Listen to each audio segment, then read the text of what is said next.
Hello students, welcome to EVS class and we were doing chapter number 13, that is natural resources. I told you in previous video about natural resources. What are natural resources? The things that we get from nature and that are useful to us are called natural resources. We have read about importance of natural resources also.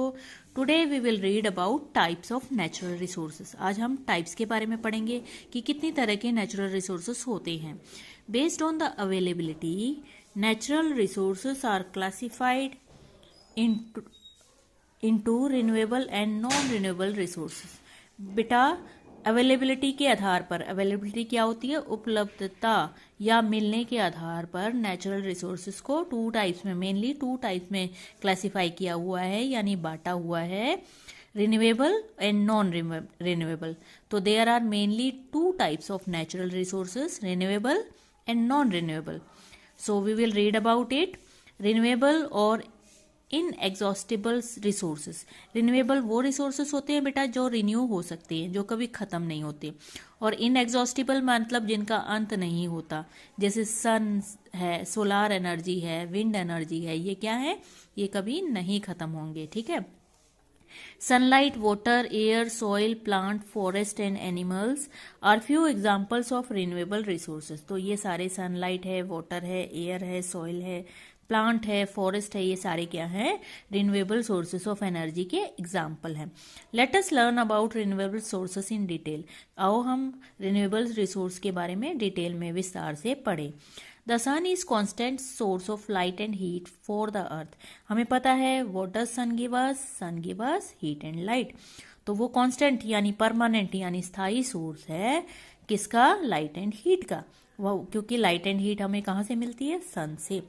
The energy produced by sun is known as solar energy. और जो energy सन से produce होती है उसे क्या कहते हैं? Solar energy. एक और क्वेश्चन बना, what is solar energy? What will you say? The energy produced by sun is known as solar energy. It is use by plants for photosynthesis. ये प्लांट्स के द्वारा फोटोसिंथेसिस के लिए यूज होता है. What is photosynthesis? The process of making food by plants. Plants के द्वारा खाना बनाने की प्रक्रिया को फोटोसिंथेसिस कहते हैं. किस किस चीज की हेल्प से बनाते हैं खाना प्लांट्स? बेटा सनलाइट. क्या क्या चीजें चाहिए उसको फोटोसिंथेसिस के लिए या फूड प्रिपेयर करने के लिए? Sunlight, carbon dioxide and water. इनकी हेल्प से वो क्या है? फूड प्रिपेयर करते हैं. कौन? Plants. It is also use for powering appliances such as solar cooker, solar heater, solar calculator and solar street lights. अब ये बेटा जो अप्लायंसेस मतलब चीजें जो कि उससे चलती हैं, उनको पावर देने के भी काम आता है. जैसे सोलार कुकर है, सोलार कुकर को पावर कहाँ से मिलता है? सन से. कहाँ से मिलता है? सन से. सोलार हीटर को भी सन से पावर मिलता है. सोलार कुकर क्या करता है? खाना पकाता है. सोलार हीटर में क्या होता है? पानी गर्म होता है. सोलार कैलकुलेटर, कैलकुलेटर तुम्हें पता है ना, कैलकुलेट के लिए यूज करते हो तुम. फोन में भी कैलकुलेटर होता है, बड़ी बड़ी कैलकुलेशंस के लिए तुम यूज करते हो. तो सोलार कैलकुलेटर भी आ गया जो सोलर सन की हेल्प से चलता है, सनलाइट की. फिर solar street light. Street light क्या होती हैं? जो गलियों में रोड पे लाइट होती हैं उन्हें स्ट्रीट लाइट कहते हैं. तो वो सोलार स्ट्रीट लाइट भी आ गई जिसको सन से एनर्जी मिलती है. तो ये सारे अप्लायंसेस हैं जिनको पावर कहाँ से मिलता है? सन से. ठीक है. नेक्स्ट, फर्स्ट था हमारा सन. ठीक है, renewable source of energy. Second है वाटर. अब हम वाटर के बारे में पढ़ेंगे. Water is constantly renewed through a natural process called water cycle. अब वाटर भी रिन्यू होता रहता है कॉन्स्टेंटली, मतलब लगातार रिन्यू होता रहता है. कौन सी प्रोसेस से? वाटर साइकिल से. अब वाटर साइकिल तुमने पिछले साल पढ़ी थी. What is water cycle? देखो बेटा, जो वाटर बॉडीज होती हैं जैसे रिवर है, ठीक है, ओशंस है, सी है, लेक्स है, इनमें क्या होता है? वाटर होता है, जो कि जब सनलाइट की हेल्प से क्या होता है? सनलाइट से उसको हीट मिलती है. हीट मिलने से क्या है? वो भाप बनकर ऊपर उठता है. ठीक है, तो पानी भाप बनकर उड़ जाता है और ऊपर जाके ठंडा होके वो क्या बन जाता है? बादल. क्या बन जाता है? क्लाउड बन जाता है. जब वो क्लाउड हैवी हो जाता है तो वो रेन की फॉर्म में दोबारा से वाटर नीचे आ जाता है. तो ये पूरी जो प्रोसेस है इसको क्या बोलते हैं? Water cycle. तो ऐसे वाटर ऊपर जाता है और वापस नीचे आ जाता है.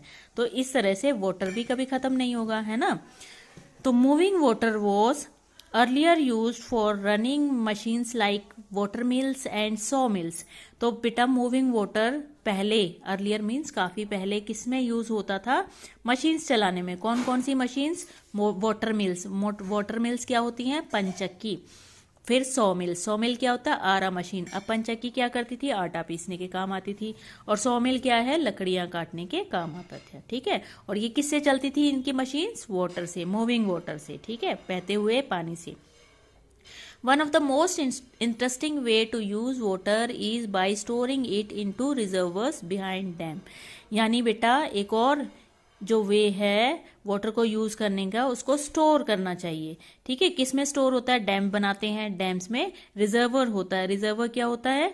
जहां पानी स्टोर होता है उसे रिजर्वर कहते हैं। तो डैम जब बनाते हैं तो वाटर स्टोर करने के लिए बनाते हैं वो, और इलेक्ट्रिसिटी प्रोड्यूस करने के लिए इसका क्या यूज होता है? डैम का। रिवर पे क्यों बनाते हैं?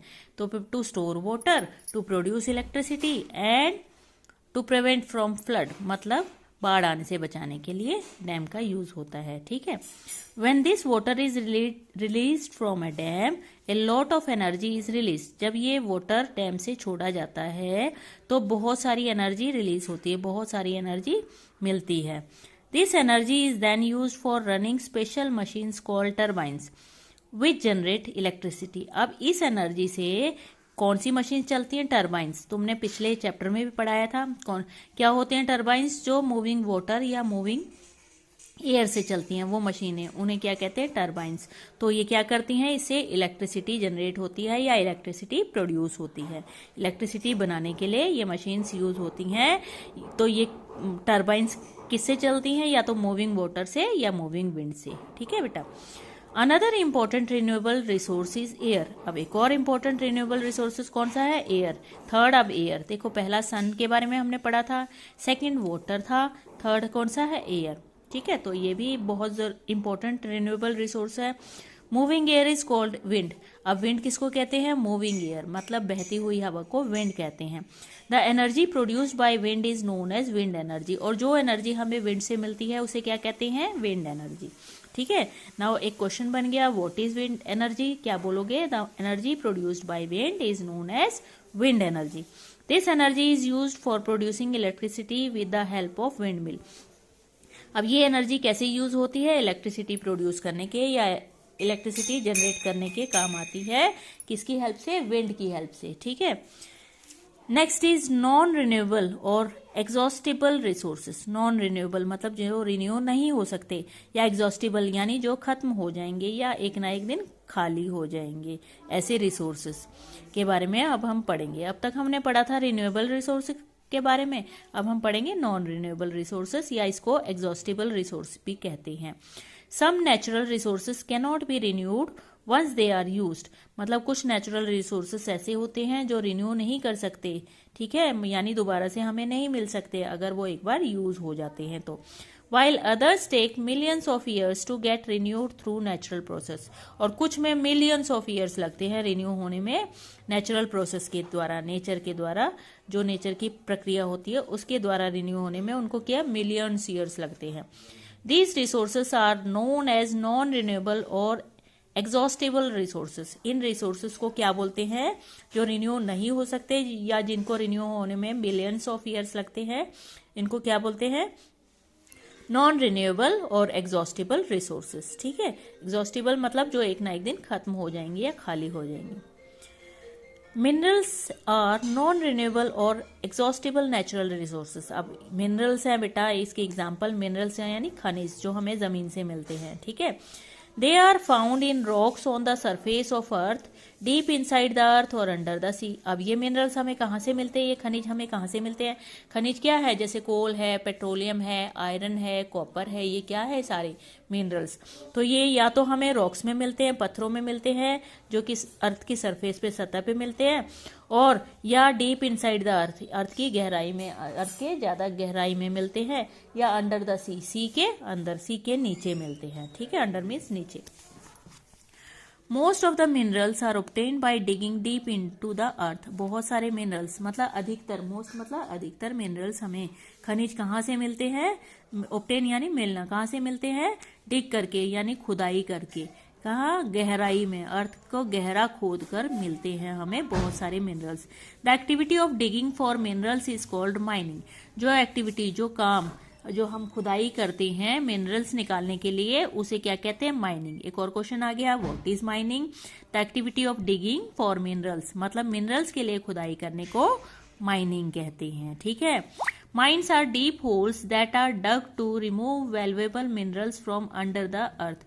अब माइन्स डीप होल हैं, गहरे गहरे गड्ढे हैं जो कि खोदे जाते हैं, क्या रिमूव करने के लिए, क्या निकालने के लिए या क्या हटाने के लिए, वैल्यूएबल मिनरल्स, मतलब अनमोल, वैल्यूएबल होता है कीमती, अनमोल खनिज को निकालने के लिए जो अर्थ के अंदर है। ठीक है।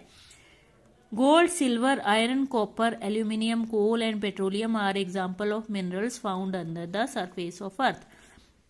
अब जो चीज अर्थ के नीचे मिलती है, ठीक है, तो वो कौन कौन से मिनरल्स हैं, कौन कौन से खनिज नीचे मिलते हैं? Gold, silver, iron, copper, aluminium, coal and petroleum.